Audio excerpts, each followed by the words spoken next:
नाशिक शहराला पाणी पुरवठा करणाऱ्या गंगापूर धरण समूहाच्या पाणलोट क्षेत्रात गेल्या अनेक दिवसांपासून समाधानकारक पाऊस असल्याने गंगापूर धरण 80% भरलं आहे। शासकीय नियमानुसार 60% धरण भरल्यानंतर धरणातून पाण्याचा विसर्ग करण्यात येतोय। त्यामुळे कालपासून पाटबंधारे विभाग आणि जिल्हा प्रशासनाने टप्प्याटप्प्याने पाण्याचा विसर्ग करण्याचा निर्णय घेतल्याने गोदावरीला पूरसदृश परिस्थिती निर्माण झाली आहे। मी आता उभा आहे गोदावरी घाटावर। या ठिकाणी जर आता आपण बघितलं तर या गोदावरी घाटावरचे जे छोटे छोटे पूल आणि मंदिर आहे ते पूर्णपणे पाण्याखाली गेल्याचे या ठिकाणी दिसून येत आहे।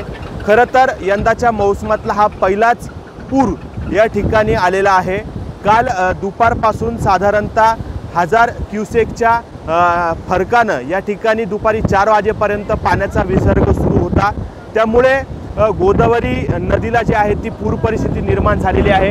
या ठिकाणी दुतोंड्या मारुती आहे। खरं तर नाशिकमध्ये पूर आल्यानंतर पहिला प्रश्न विचारला जातो की दुतोंडी मारुतीच्या कुठपर्यंत पाणी लागलेलं आहे आणि या मारुतीच्या जर आता आपण बघितलं दुतोंड्या मारुतीच्या गुडघ्याच्या वरती म्हणजे जवळपास कमरेपर्यंत पाणी या ठिकाणी लागलेलं आहे। याच मारुतीच्या ज्या गुडघ्यापर्यंत असेल कमऱ्यापर्यंत असेल किंवा पूर्ण मारुती बुडल्यानंतर शहरात कुठपर्यंत पाणी घुसलं याचा अंदाज या ठिकाणी या दुतोंड्या मारुतीच्या जी उंची आहे त्याच्यावरून लावण्यात येतो आहे। खरं तर अनेक दिवसांपासून नाशिककर जे आहे ते मोठ्या पावसाची वाट बघत होते। शेतकऱ्यांवर दुबार पेरणीचं संकट होतं, मात्र समाधानकारक पाऊस हा या ठिकाणी नाशिक जिल्ह्यात झाल्यानं अनेक धरणं जी आहे ती दुथडी भरून वाहत आहेत। खरं तर नाशिक शहराला गंगापूर धरणासह मुकणे दारणा या धरणातून देखील पाणी पुरवठा केला जातो, मात्र ते धरण अद्याप पूर्णपणे भरलेले नसल्यानं नाशिककरांवर जे आहे ते पाणी कपातीचं संकट अद्यापही कायम आहे।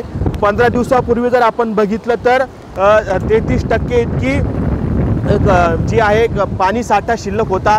त्यामुळे महापालिका प्रशासन आणि जिल्हा प्रशासनाने नाशिककरांवर एक वेळ पाणी कपातीची घोषणाही केलेली होती, मात्र सद्यस्थितीत गंगापूर धरण हे 80% भरलं असलं तरी देखील नाशिककरांवर जे आहे ते पाणी कपातीचं संकट अद्याप कायम आहे। मात्र हे संकट दूर होण्यासाठी सोमवारी महापालिका आणि जिल्हा प्रशासनाची बैठक होईल आणि त्यातून खरं हा पाणी कपातीचा जो निर्णय आहे तो रद्द होण्याची शक्यता आहे।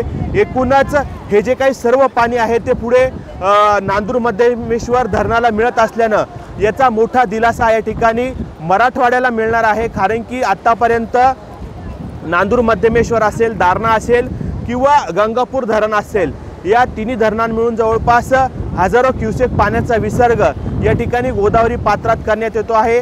त्यामुळं औरंगाबाद किंवा मराठवाड्याची जी भूमी आहे त्या मराठवाड्याला मोठा दिलासा या पुराच्या पाण्याने मिळणार आहे।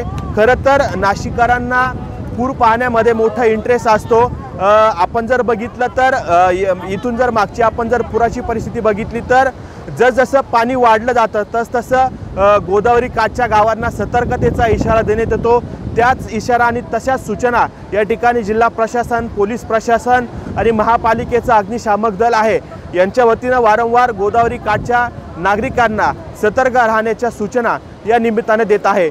जर गंगापूर धरणाच्या पाणलोट क्षेत्रात जास्त जर पाऊस झाला तर हा विसर्ग आणखी देखील वाढवण्याची शक्यता जिल्हा प्रशासनाने वर्तवली आहे।